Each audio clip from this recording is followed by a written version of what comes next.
Hey guys, I'm Viper and welcome to a brand new video. Today's video is the Spanish Grand Prix preview. As you can see in the background, we've got R Factor as per usual, and it's the 1984 F1 cars. Fortunately, there's not many cars in the actual mod for me. I don't know why, it's probably just because it's an early version of the mod that I got ages ago. Possibly, I don't remember. But nevertheless, I'll let you guys enjoy that in the background whilst I'm giving my predictions and a bit of information about this, this weekend's upcoming Spanish Grand Prix. So as it stands at the moment, it's currently 4-0 to Nico Rosberg, if you didn't already know, in the World Championship. 4 wins out of 4. No Ferrari wins, no Red Bull, nothing. Just Rosberg 1, 2, 3, 4, done. And so far it seems to be going his way. Now, albeit, I'm a Hamilton fan, I admit, luck hasn't gone Hamilton's way. Am I hoping things will improve? Yes, and hopefully it will improve this weekend. Now, it's never to say the least, and I quote this from Autosport, is that in every World Championship there's going to be some ups and some downs. I mean, you look at last year, it was near enough a perfect year for Lewis. But then if you look at 2014, he did have his ups and his downs. He started, 25 points down on his teammate, because obviously Rosberg won the opening round, and then look how that turned out come the end of the season. It was quite spectacular. Nevertheless, today, like I said, it's the Spanish Grand Prix that I'm on about, so without further ado, let's get into the information behind the circuit. So, obviously, the 5th round of the 2016 Championship is taking place at the Circuit de Barcelona, as seen on screen now. The race has been around for around 20 years, so just over 2 decades, and it's provided some quite decent action, especially during the 90s in particular. Not so much in the 2000s, but the 90s definitely seem to provide good action. Then again, when did the 90s never provide good action? Anyway, so to speak, one of the legendary battles that happened was between, you guessed it, Ayrton Senna and Nigel Mansell back in 1992, when they were going down the back straight, doing wheel-to-wheel action, literally close tooth and nail. It was quite interesting to see, and all the sparks coming off as they did back in those days. It was a spectacular event to see, and I think James Hunt even quoted it, now that is literally wheel-to-wheel racing. I believe that's what he said. Nevertheless, like I said, in the past we've had some quite decent racing. Schumacher's maiden win for Ferrari back in 1996 was one of the highlights of his year back in the 90s.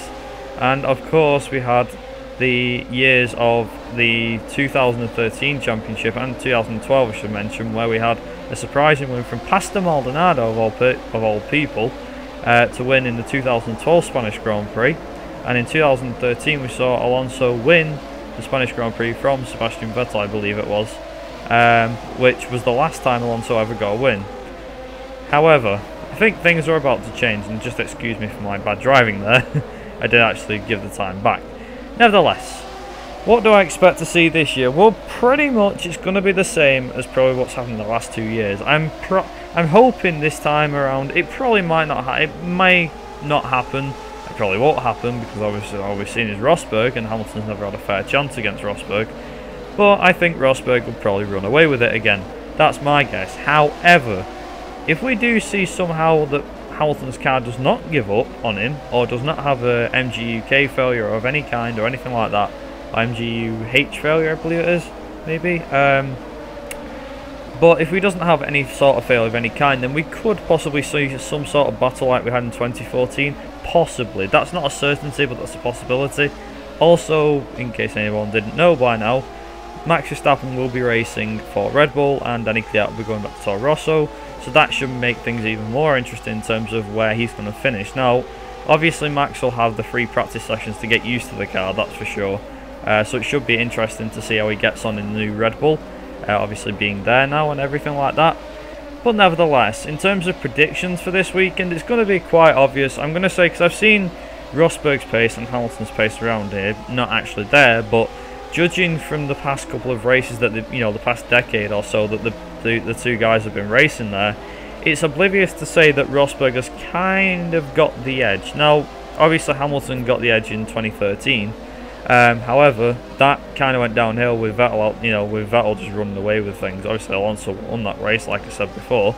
But nevertheless, it's going to be decent. I'm hoping into turn 1 we don't have a big pile up, or at least an accident. Yes, I'm looking at you, Danny Kvyat. No hate intended, but yes, I'm looking at him and also Vettel. I'm hoping Vettel actually gets to start this time, I should just mention that. But in terms of predictions, I'm probably going to have to say Rosberg for pole. Although Hamilton could surprise if his car is not damaged or anything like that, you know, he doesn't have any bad things happen. In terms of the race though, I'd probably have to go with Hamilton winning. Blind gamble, I know, with Rosberg coming in second, so I don't think anyone can match him. Then I'm going to say Ferrari, so Sebastian Vettel third. Fourth place, I'm going to say, because I've never seen the Williams that strong, so I'm going to say Daniel Ricciardo fourth. Then Kimi Raikkonen fifth. So should be fairly obvious at this point. The reason why I put them in that order just because of the simple fact that Red Bull and Ferrari are trying to take the fight to Mercedes, but it looks as though Ferrari are more or less second best. Red Bull not doing as well as back in 2014 when they were winning. They won 3 races. But nevertheless, those were my predictions for this weekend's Spanish Grand Prix. I hope you guys enjoyed it. If you did, make sure to hit the like button and be sure to put your predictions down in the comments section below. As always, I've been Vibe Racing. You guys have been awesome watching. I'll see you guys in my next video. Ta-ra!